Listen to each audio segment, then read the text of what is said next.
Why does it say limited call features? That doesn't make sense. Okay.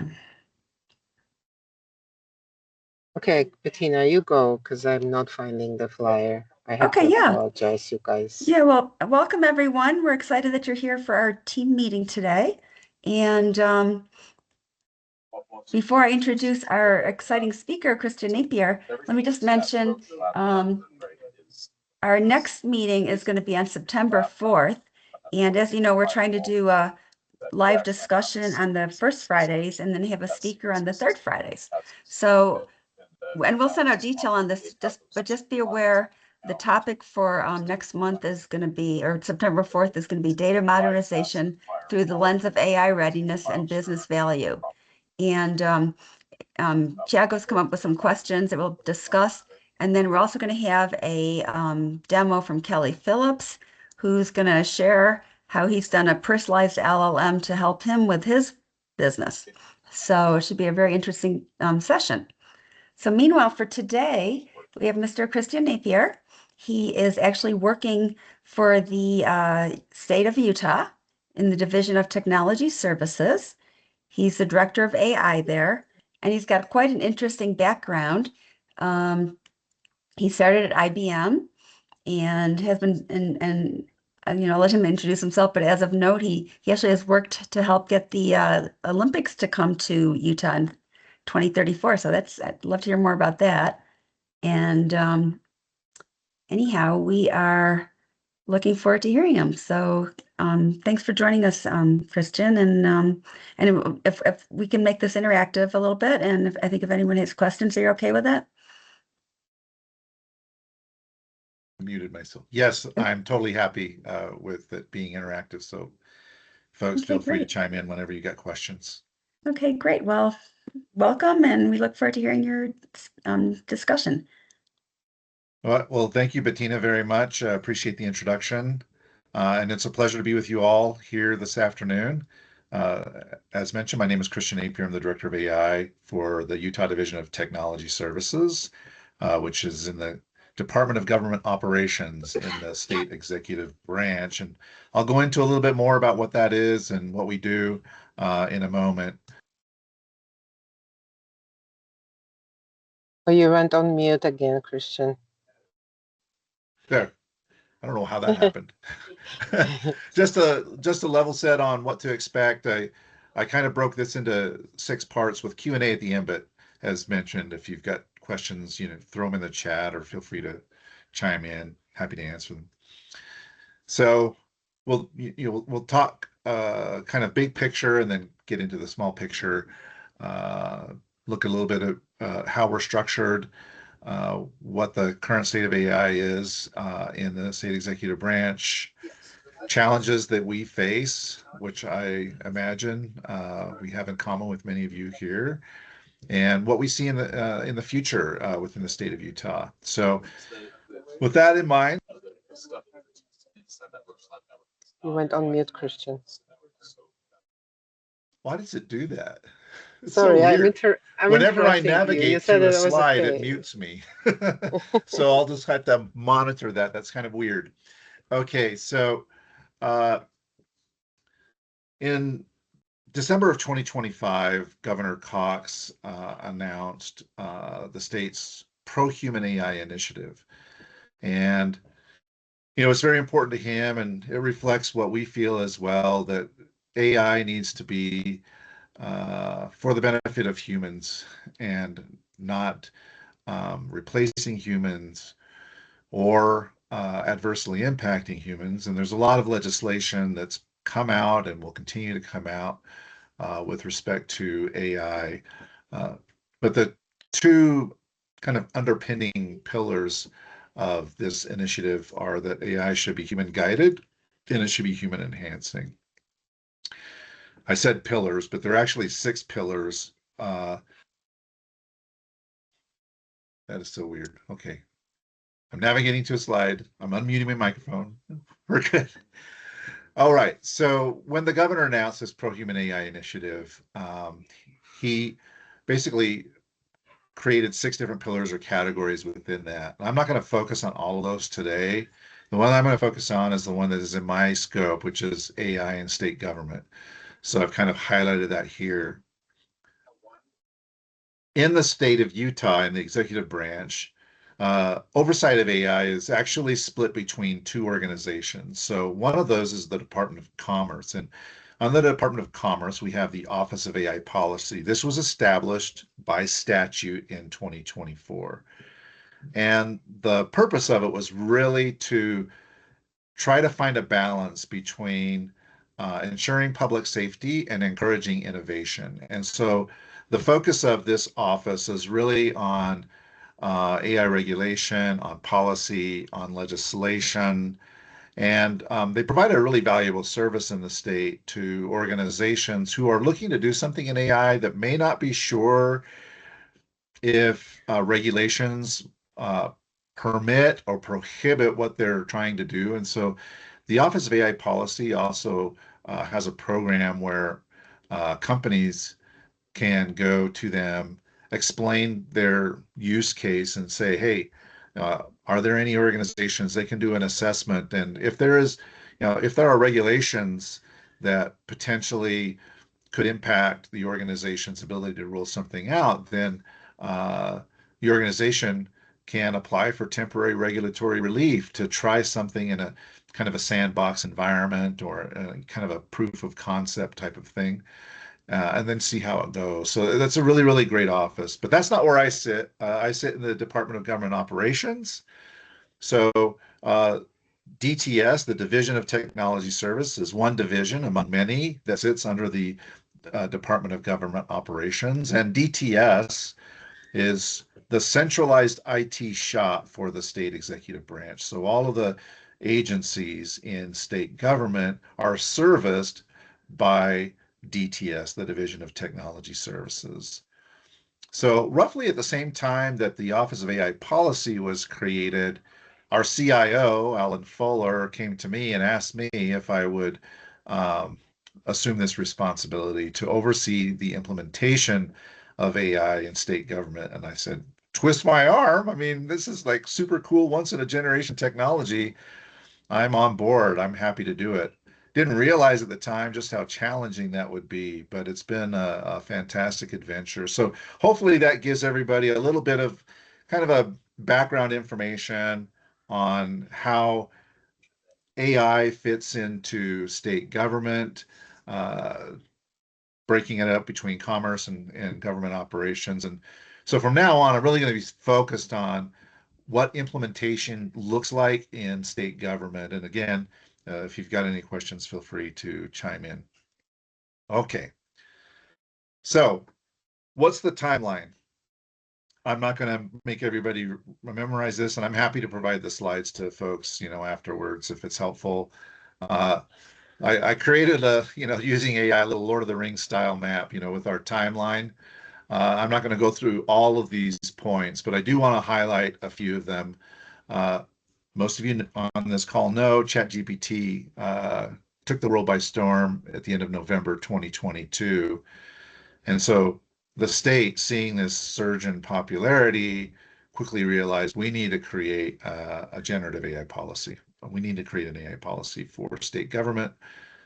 The first version of that policy was launched in November 2023. That actually predates me and my involvement because I wasn't put into this position until May of 2024.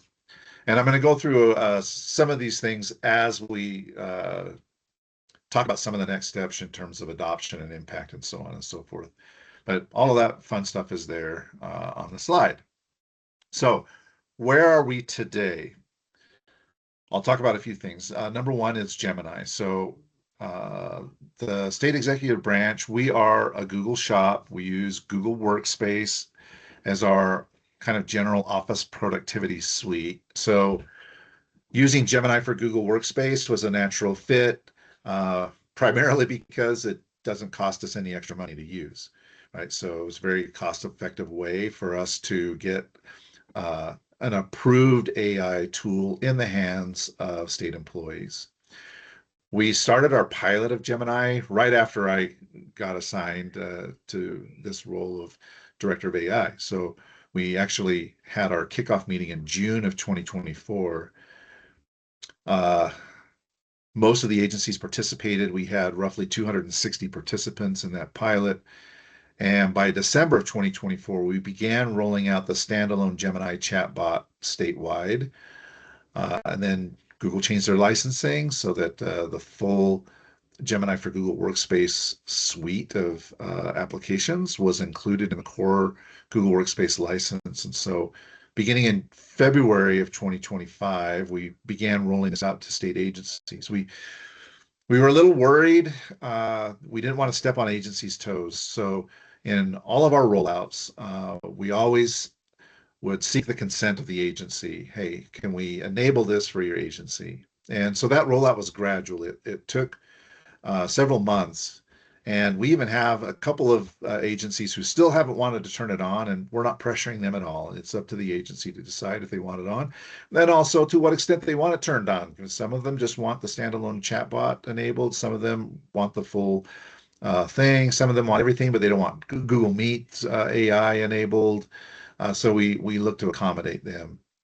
Currently, out of the state's 22,000 or so employees, almost all of them have access now. 21,700 employees now have access to Gemini.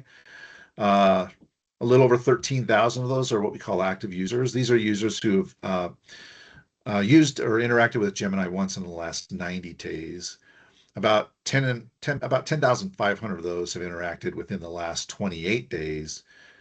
I'm talking about calendar days here. And a little less than 7,000 have interacted with Gemini in the last week, so in the last 7 days. So, if you look at that, it's roughly what 30% of state employees are really active users. Those users, the 6,900, average using it about 7.5 times a day. So we have some very heavy users of AI.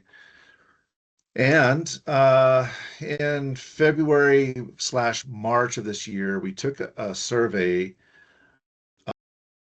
of state employees, and we actually did two different surveys. We took one of this pool of roughly 7,000 users. At the time, it was only 5,000 users, so it's grown a fair amount since February when we compiled the list. We sent out 5,000 surveys to these active users. We had 3,000 employees respond. It was pretty astronomical. One of the questions we asked, how much time do you think using this tool is saving you? So they, self-attested, self-reported, and we gave them ranges of time. So, starting with nothing all the way up to 8 or more hours. And so depending on where they were in the range, the bottom end and the top range, our state employees, these active Gemini users, are estimating that they're saving the state, or they're reclaiming between 53 and 86,000 hours a month using this tool. At the beginning of, at the end of 2025, we set a goal for 2026 of 1 million hours in a year reclaimed using AI. And I think we're well on the way to achieving that goal.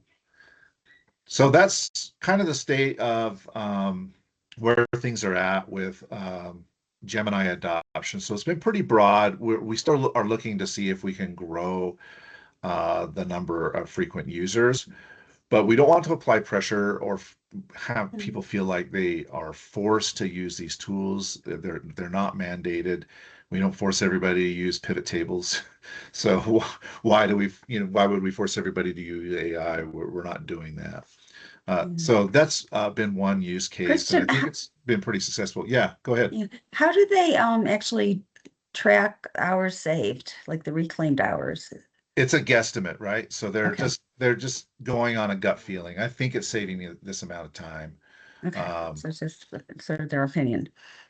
Is their opinion. Now, there have been some other things where we have done some tracking on some specific use cases to try to get a little bit more granular. And, even though a person may reclaim that time, it doesn't mean that they're going to use the reclaimed time productively Right. either, right? So there's a lot of caveats there. We we've had some conversations with Gartner on this, and it could be a pretty low percentage of that time reclaimed that actually gets used productively based on some of the studies that they've done. So their view is the more salient outcome from deploying a tool broadly like this is the people that use it regularly, generally speaking, are more satisfied employees. And so they've done some of their own research using employee net promoter score as the benchmark of the metric. And what their research shows is that employees who are using AI on a daily basis have an average employee net promoter score that's 38 points higher than those who do not. And we've seen that in pilots for like Code Assist, and I'm going into that here in a little bit as well. Anthony asked a question, are they building agents or just using this to find data faster? So this is a great question. We have done just a few, we've granted a few licenses to Gemini Enterprise, which allows users to build agents. But for the most part, this is just using regular old, it's like using Copilot and Microsoft 365 without any kind of automation. Right now, as of today, about 60% of those interactions are through the standalone Gemini chatbot. So it's like going to ChatGPT and asking questions or asking it to do something and then come back with the result. In Gmail, it's about 17%. No other application has more than 5% of the usage. So those two applications are really dominant, the standalone chatbot and Gmail. Everything else is kind of evenly distributed. So that's the state of Gemini, and I'm very happy. We're one of the very few states that actually rolled out an AI tool to all of their employees. I just came back from an AI summit. I was down in Southern California, flew back earlier today, and states are still piloting or having limited rollouts, and we've had it out for a long time. And we think it's important for people to have approved tools to use to limit the need to use shadow AI, right? That's still a thing, and I'm happy to answer some questions about that. But the reporting that we have is that shadow AI use is certainly there, but it's not as pervasive as we would expect because we have some approved tools available. So next thing I want to talk about is Code Assist. So we've got two platforms in the state that are approved for engineers to use. Those are GitHub Copilot and Claude Code. There are other tools that are baked into approved cloud platforms like Antigravity and GCP, or Amazon Kiro in Bedrock, or the OpenAI tools in Microsoft Foundry. But the two that we really promote the most are GitHub Copilot and Claude Code. In the division of technology services, we have about 500 engineers or folks who are involved in software development. They could be analysts, they could be architects, master engineers, etc. About 200 of those engineers are currently using Code Assist in some capacity. The biggest hindrance right now is a lack of funding. We don't have a lot of money for the licenses or for the compute for Code Assist, and so we're trying to get out to the users who will use it the most. And so we haven't rolled it out to everybody yet. And that is really an agency by agency decision on what tools they want to make available to their engineers and who they want to roll those tools out to. Talking about impacts. So we conducted a pilot of Claude Code in the February-March timeframe this year. And up until then, the only platform we had approved was GitHub Copilot. We had done another pilot of GitHub Copilot in actually late 2024, early 2025, and rolled it out in production around August, September timeframe of last year. But there was a lot of demand for Claude Code. And so, we thought we're going to do some internal testing. So we did initial testing, and the results were quite positive. So then we decided to do a pilot of Claude Code. That pilot was 4 weeks long, and we had surveys and had people measure tasks throughout that 4-week period of time. At the end of that period of time, 30% of the people who participated in that pilot indicated that using Claude Code allowed them to reclaim 25% or more of their time. So in a 4-week period, they estimate that they reduce their time by a week or more. And some of them substantially longer. We had examples of an individual who had to modernize code, including 850 methods, and had allocated 2 months of time to do that initially, and decided to try using Claude Code, and he was able to get it done in 3 days. We had a lot of stories like that. One of the interesting things that we learned from this pilot was the folks who were in that pilot for 4 weeks saw that their roles were changing, right? Which is natural. They're like, hey, instead of just getting a task and execute it, now I am becoming more of an orchestrator. I'm directing the AI to do things. One of the concerns that we had was, you hear a lot about skills atrophy or people not feeling satisfied. But what our survey found was that 81% of our participants felt like using AI, they could deliver more complex projects than they could without it. And so that was a really, really important finding for us. We have rolled it out into production, but that rollout has been slow, primarily due to cost. We have to use a token-based model because we have highly regulated agencies. We're not able to roll out Claude Enterprise broadly. So the way that folks get access to Claude Code is through APIs in Vertex AI for Google Cloud Platform, or Bedrock in AWS. And so, we'd like to get it in the hands of more people. We're going to the state for funding, or with a request for funding to get access to more compute for Code Assist. It shows a tremendous amount of promise. The state has a lot of technical debt. There are a lot of applications that are 20 or 30 or even more years old, and those applications need to be modernized. We've got thousands of applications in the state of Utah, and so there's a huge amount of work to do. Folks are not as necessarily concerned about their jobs, even though that is a concern. AI is going to replace me. It's more about, hey, I'm overwhelmed, and we have a huge backlog with our agency. Can AI help us plow through that backlog a little bit more? And now with the whole,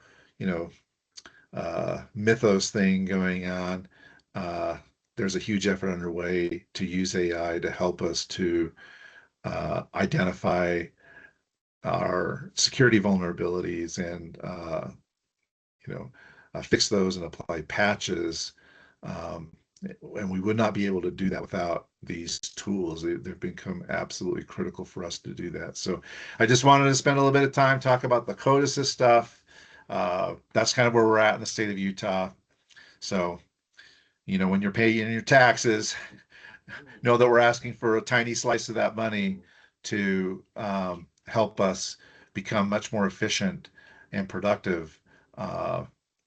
I really think it's a responsible use of taxpayer money to accelerate the work that we need to do to modernize our platforms and our tools so that our citizens can get the services that they deserve.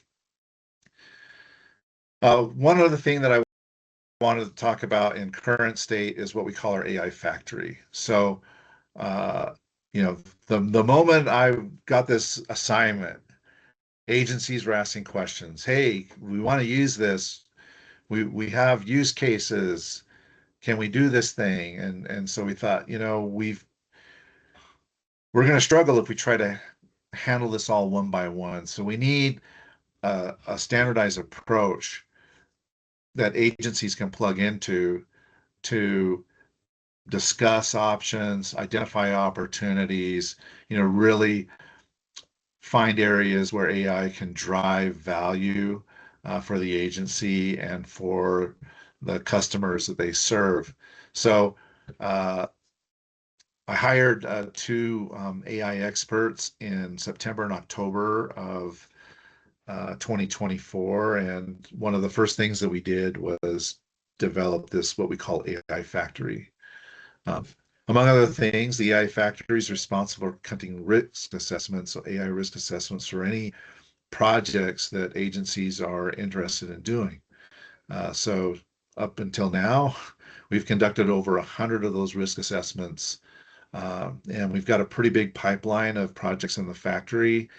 Those projects run from AI that's embedded into existing tools to custom applications that we've built for specific use cases to commercial off-the-shelf AI solutions that we've purchased from vendors. As of right now, 28 of those applications are in production in the state. Some things that I think are worth mentioning here.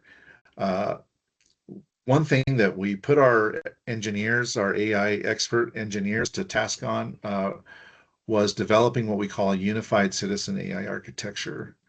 So, there are hundreds of agencies or offices, divisions in the government. It's very, very difficult for citizens to navigate. And we wanted to make sure that our customers had the same consistent experience. It doesn't matter if you go to the Commerce website or the Department of Workforce Services website or Health and Human Services or UDOT. If you are engaging with an AI, conversational AI agent, you should have the same experience on those platforms. And so we spent a considerable amount of time building out this architecture, which meant that we were not the first to deploy citizen-facing AI chatbots, either in the nation or here in the state. There are several cities and counties. There's a fair number that already have these platforms up. But we wanted to take a very cautious approach. So in this unified architecture, not only is the user interface a standardized user interface across all websites, but the guardrails that we use, for example, the mechanisms that we use to check prompts as they come in for safety and relevance, and also check responses before they go back to the user. All of those are standardized guardrails. And integrations with backend things, which we haven't fully baked into the architecture yet, but we plan to do so to allow citizens to process transactions through conversation. We're building a single unified interface that all agencies would be able to plug into. And so we're super excited about that. On the citizen-facing side, the first solution that we launched was actually a student-facing AI chatbot. So our Department of Community Cultural Engagement, they created a STEM hydroponics curriculum for schools in the state. And they wanted a chatbot to accompany that curriculum. So we built a chatbot with them. We spent a lot of time working with our Office of AI Policy, with the Board of Education, with districts to make sure that the chatbot would be safe and that students would be protected. This chatbot rolled out earlier this year. It's currently in 2 schools right now. Another 50 schools are anticipated to be rolled on this fall. So we're super excited about that. And then at the end of June of this year, we launched our AI chatbot in the business portal, which is called My Business. So if you go to mybusiness.utah.gov, you'll see a chat bot there, front and center on the page. And this is basically designed to replace the old business portal chat bot. The reason for a business portal solution is that if you do business in the state of Utah, you have to engage with a lot of different agencies. You engage with the Department of Commerce and with the Tax Commission, with the Labor Commission, with Workforce Services, et cetera. There are a lot of different agencies that you potentially have to interact with, and it can be hard to navigate. So having a chat bot that would allow somebody to ask questions that could, just for now, all it does is kind of point you in the right direction and answers your question and says, here's where you can go to do the thing. So we've launched that, and it's currently in beta testing right now, but it is live. So anybody can go there, you can go and ask questions of it. All right, I've done a huge amount of talking, and I hope you're not all falling asleep on a Friday afternoon or thinking about what you're going to do this weekend. Just a couple of other things that I want to talk about, and again, happy to answer any questions that you have.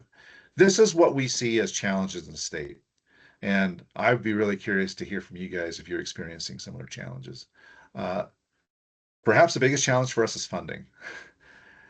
It is hard to get funding in the current environment for these kinds of things. The legislature is the entity that provides the funding for the state, and so that means that we have to work with the legislature to get the funding. So we're, every year we go to the legislature with an ask. The first year that I was doing this, my ask never made it to the legislature. It got stuck in the governor's office of planning and budget. I learned my lesson. I need to be a better storyteller. So the next year, for end of 2025 fiscal year, for fiscal year 2026 or 2027 and 28, we put in more funding, and this time we got the funding that we asked for. So at least our team is secure for another year. Very grateful to the legislature. But just getting an ask to the legislature is extremely challenging. We're, in a period of uncertainty, and so folks aren't looking to spend a lot of money on new things. And generally speaking, if a division is looking to increase budget in an area, the first thing they're asked is decrease budget in other areas of the organization. And so there's been a fair bit of kind of shuffling things around going on. Christian, Yeah. is this, do you have an annual budget to do this? Or is it each budget, or do you have to ask for a new budget every year? And then also the other question is, with the AI initiatives, are you identifying any cost savings where you might have outdated systems, which you can then move that funding into the newer projects? Yeah, so there's a complicated answer to that question, Bettina. So in terms of the budget cycle, it's annually. The legislature meets once a year. They vote on the budget in that January to March legislative session. The governor then signs off on the budget, and then the funds become available on the 1st of July in the year, right? So we currently are in the process. We've submitted our budgets for the next fiscal year, which will begin on July 1 of 2027. And so that's called FY28. That's the fiscal year for 2028. So we've already submitted that to the division level, and we made it through the division level. Now it's sitting at the department level. Then if it makes it through the department level, then it gets presented to the governor's office of planning and budget, and they get the budgets from all of the different state executive branch agencies. They compile them all together, and they will keep some things and they will toss some other things, right? So the last 2 years that I have been involved in this process, the word coming down from the governor's office, and also which basically reflects the desire of the legislature, is every agency cuts 5% of their budget before we talk about any kind of additional money. And then if we come with an ask, then we are asked to first try to remove that from other areas of the budget. Um, so it's a challenging process to navigate, and a lot of that is because we don't have, after it gets to a certain level, we don't have direct access to the decision makers. So we're having to kind of coach up our leadership on the talking points to try to sell this to the governor's office, and then eventually to the legislature. So that's a challenging process. The other component of this is that the very large majority of our budget is actually not held by the Division of Technology Services. It's held by the agencies. We're what is called an internal service fund. So the way that the division is funded is primarily by charging a rate to the agencies for our services. So that is an hourly rate for engineers that are or other people on agency IT teams.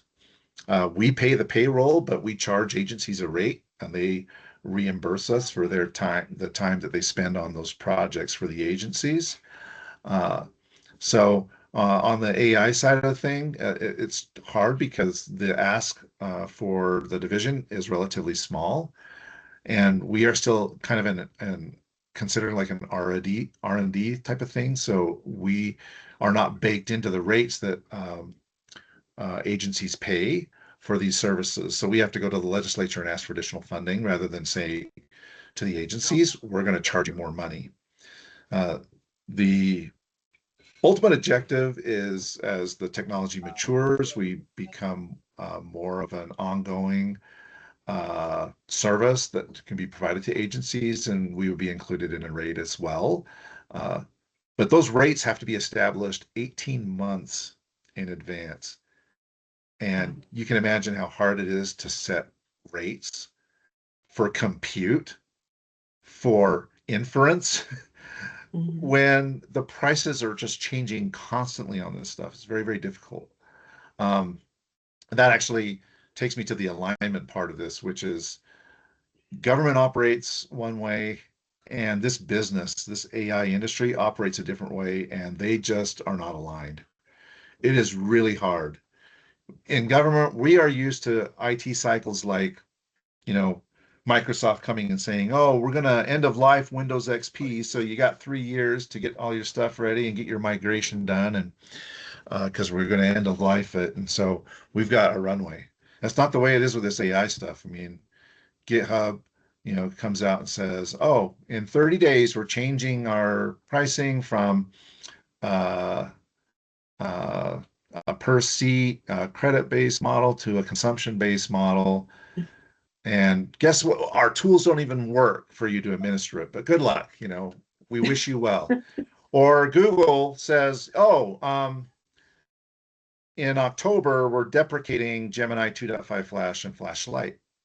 Several of our production systems use these versions, right? And we have no say. They're going to change it, and it's not simple to just swap out models because they behave differently, and so you've got to reevaluate their performance. And oh, by the way, the new models that we're replacing these with could cost up to 6 times more than the models that you're using now. We're just like, are you kidding me? How does government operate in this kind of environment? It's really, really difficult. Um, so, those are a couple of the challenges that we're facing. Literacy is an ongoing challenge, and capacity, we, we've been basically told we can't hire more people. And so um, uh, the folks that are left have a lot on their plates. You know, we haven't had reductions in force, but we have had people retire and those positions go unfilled. And so you end up with a smaller workforce with a tremendous amount of work that needs to be done. So this is a challenge that we face. It's not limited to AI. It's a challenge across the board. Um, but uh, we sometimes get in a situation where It's like, oh, I could use AI, could give me more capacity, but I don't have the money to use the tool, so I just have to struggle. I have to keep struggling doing things the way that I'm doing them until the technology is made available to me. Or maybe I can do some of it using Gemini because that's free. But uh, that workflow is not nearly as efficient as using something like Claude Code, right? So capacity is a big challenge. Okay, last thing that I've got, and then open up for questions here. So where are we going in the state with AI? Uh, Up until now, primarily our focus has been augmentation, right? It's like, okay, we give you these tools like Gemini. Um, you had a task that could have, normally would have taken you 10 hours. You did it in 2 hours by using this tool. That's great, and it's awesome. But where we want to go is, now, the question on agents allows us to do more with automation. But ultimately, we want to reinvent how government works. This technology allows us to do that, right? And it's hard for some people to kind of get their minds wrapped around this, but uh, we work with an agency and they're like, hey, um, we want to deploy an AI agent that helps this person who's applying for benefits make sure that they filled out all the fields on the form correctly so that they don't submit an incorrect form, right? And that will greatly reduce the time for us to process their request because we know going in that the information is accurate. That's a great use case. I asked the question, why are we having people fill out forms? With this kind of technology, you don't necessarily need to do that. We've been filling out forms for decades. We filled out paper forms and now we're filling out online forms, but forms are forms. It's like, you can actually have a conversation with the person through AI that can gather the information that they need and can walk them through the process so they don't have to be filling out stuff. Like, there's opportunities for us to really radically rethink how we operate. And I'm super excited for this. So I've been preaching the gospel of reinvention for a while here. It's going to take investment to do that. But as the tools get better and the technology matures, I think in the next year or 2 or 3, we're going to see more and more opportunities for us to really radically rethink how government operates. I'm excited about that. On this engagement, right now our citizen-facing AI chatbots are answering questions. That's great. But ultimately, where we want to go, and this kind of aligns with this whole transformation thing, is can people process transactions through conversation rather than getting directed to a website to then go fill out a thing, right? So we're super excited about that as well. Another area that is really important to us, which we hope will help mitigate the risks associated with relying almost completely on frontier model providers and hyperscalers, is to create a hybrid approach where we still rely on some of those for some complex things, but for most of the stuff that we do, we can rely on sovereign AI, on-prem, local or private cloud solutions that we have control over, that we understand the costs associated with them. It makes it predictable, that we can determine when to end of life a model and transition to a new one. I'm very bullish on sovereign AI, and we're actually conducting some research right now into this. We got a small server in that we're running in a bit of a sandbox right now, and we're also partnering with the University of Utah and their new Redtail supercomputer initiative to test out some use cases using sovereign AI. I'm really excited about this hybrid approach that we're pushing. And the last thing that I think is really, really important, and this kind of goes back to the agents conversation, is integrating AI and what we call state-endorsed digital identity. So some of you may have heard of this, but in the state, there's been a huge push to protect the privacy of citizens. This included creating the Office of Data Privacy and Governance, and a digital privacy bill of rights, a digital bill of rights being passed by the legislature earlier this year.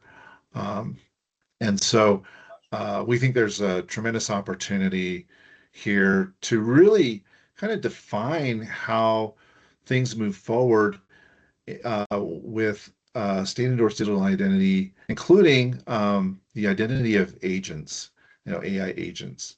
How do I know that this agent is actually authorized by this person, who is a real person because we've identity proofed that individual, to do something, right?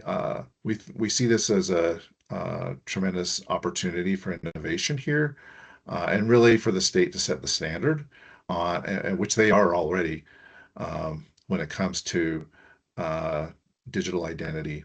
So that basically wraps up everything I got on my slides.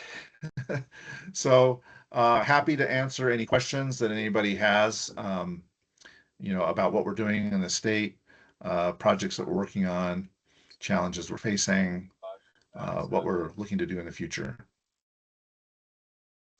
Thank you, Christian. We have a couple of questions in the chat. One being like, would you mind sharing the slide deck with us after the presentation? Would that be okay with you? Yes, of course. Yeah, I'll give it to you guys, and you can distribute it amongst your. There's another question members. from Anthony. Not sure if the rest of the presentation answered it already, but he was wondering if from your observation, the productivity improvements you mentioned, was that by users building agents or just using it to like find data faster or for other productivity tools? Yeah, so I mentioned it a little earlier, but for the most part, users are not, and I'm talking about like just regular run-of-the-mill business users, right? Are not building agentic approaches. They're not building agents that are going out and doing things. There are a couple of exceptions. I mentioned that we have a few Gemini Enterprise licenses in the state. So people have been doing some testing and been trying out some use cases there. Workspace Studio allows you to create kind of agentic workflows, but it's been kind of buggy, and so we've hesitated to do a broad rollout of Workspace Studio. In terms of solutions that we've built for the state, agentic approaches have been essential, right? I'll give an example. So, and this also, I think, points out to a real benefit for rolling out approved tools to all your employees. So, we had our contracts team in our division. They have to review a lot of contracts. And that contract review is complex. You have to take this contract and you have to look at various aspects of Utah code, so statute, administrative rules, a lot of different policies, and identify where certain clauses in the vendor contract may be misaligned with the state's requirements in those regards. And they tried doing this using just regular old Gemini, and they were getting bad results. So they had a bad taste in their mouth already with AI. They're like, the AI is stupid. It can't review a contract. It misses a lot of stuff. If it hallucinates, it's a problem. So we sat down with them and said, well, it's a problem because the use case is complicated. You're checking this document against a lot of different things, and you're asking it to be very precise and very accurate.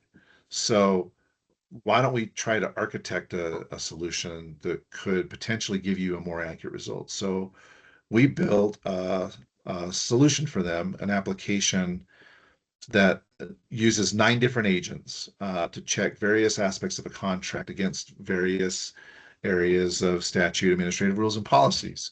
And then, an agent takes all of that information and puts it together in a single report. It takes that thing, depending on the length of the contract and the complexity of the statutes, anywhere from 10 to 15 minutes to run. And so, it takes a fair bit of time to do the thing, but it kicks back a result that is really accurate. The contracts team absolutely love that solution. It's been deployed into production, and it saves them a significant amount of time. They estimated on average that using this AI tool reduces the amount of time that they need to review a contract by 75%, right? But it could not have been done if we didn't have agentic solutions. We couldn't spin up agents to go do certain things. So that's just one example of using agents in the state. There are many others. Anyone, any more questions? A lot of interesting aspects discussed. I have a quick question.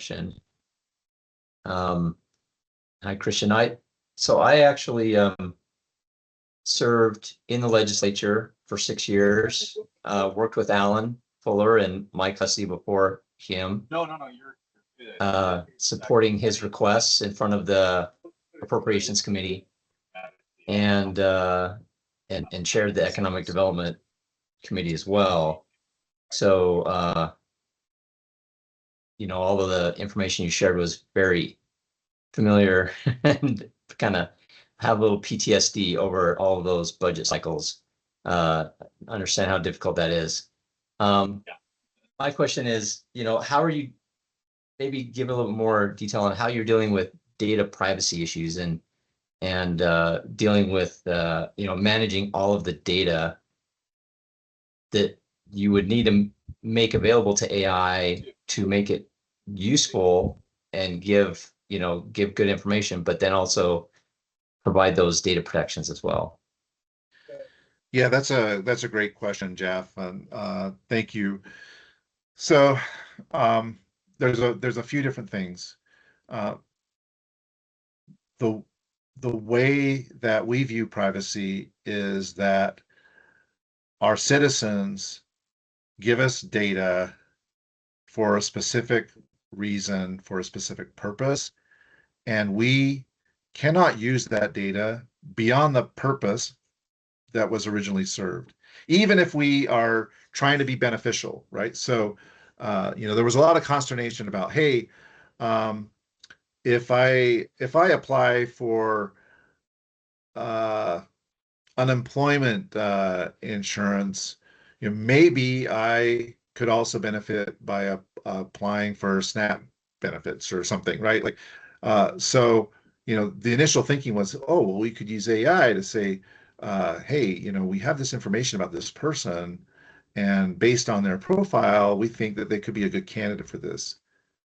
It sounds like a good idea, but you, the citizen, never gave us the right to do that, right? So we avoid doing that. For citizen-facing solutions that are just on, public, just public knowledge, navigating websites like on the business portal, on My Business,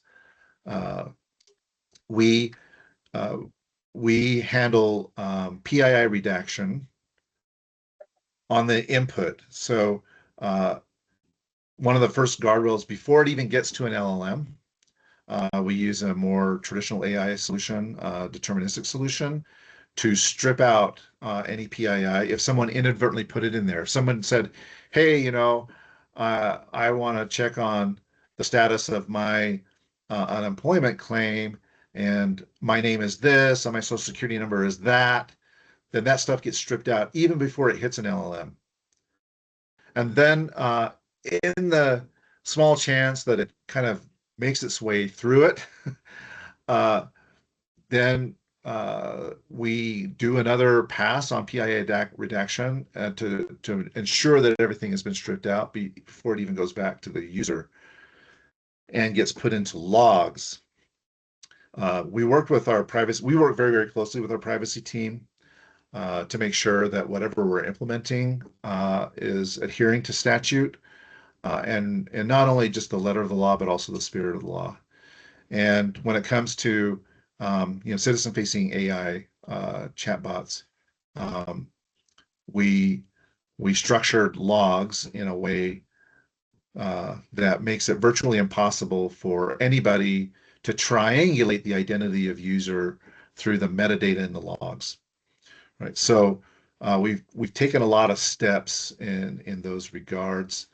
And then in terms of processing transactions through AI, we're basically piggybacking on what was launched earlier this year, which is called My Utah. So My Utah for the citizens, not businesses, but for individuals, was created so that you had a one-stop shop for any services that you need to do with the state government.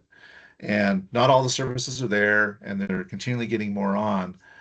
But My Utah was also built with the same idea in mind, in that if you need to process a transaction with the state, renew a vehicle registration or order an immunization record, the data actually resides in the system of record, which is the system that the agency owns, and that is the system that is authorized to handle that data. And My Utah is just a way for that back-end system to communicate with the citizen. So My Utah doesn't actually store the data. When we evolve AI from just answering kind of general questions to actually allowing people to inquire about their own status of their own things or process transactions, we're actually building that on My Utah. So none of the data will persist in the AI solution. The AI solution has no database to speak of. It all goes back to the source system. And so, those are important principles that we're putting in place to try to make sure that we stick to our principle that the sanctity or the privacy of the individual is paramount. That's number one for us. We got to protect the privacy of our customers. Great, thank you. Sure. You guys, we're right on an hour. We're out of time, but if Christian has extra time and we have more questions, maybe another 5 minutes, we can stick around. Does anyone want to ask anything else?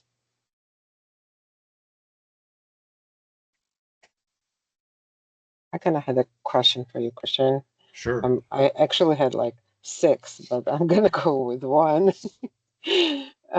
You mentioned AI risk assessments. How did you do that? What did you use for AI risk assessment specifically?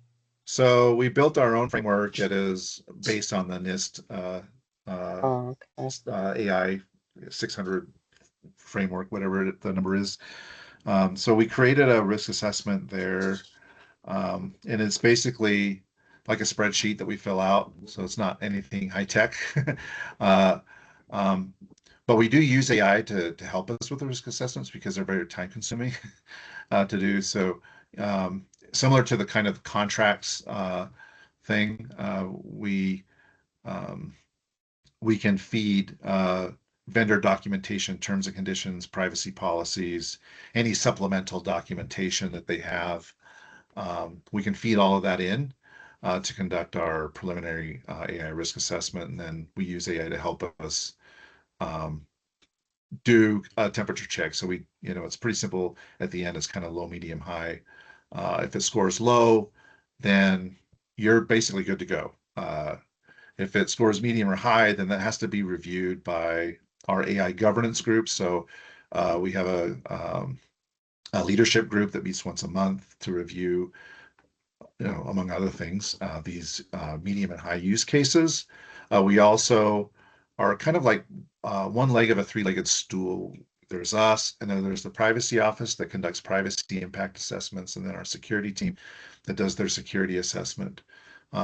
So none of us are really gatekeepers. We don't say yes, no necessarily, but we do provide recommendations, right? And some of those might be, this is medium risk, but if the vendor agrees to a zero data retention policy, then that would move this from medium to low risk and you're good to go. So if they make that agreement, then that's fine. Or we'll say, well, this is considered a high risk solution because they're not processing data in the United States. Statute says any data processed by our state government has to be processed in the United States, right? So if they are able to change their data processing, including their sub-processors to so that our data is processed exclusively in the United States, then that score may go down, right? So we do the scoring, and then we also provide some recommendations for how they can reduce that score by implementing some best practices like zero data retention, or making sure that data is stored in the United States, or implementing PII redaction, both inbound and outbound.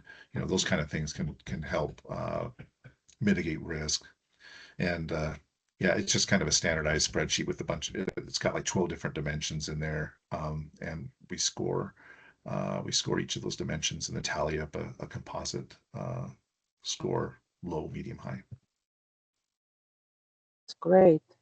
Well, I see people dropping off, so it kind of gives me a message that it's probably time to wrap up for us. Christian, thank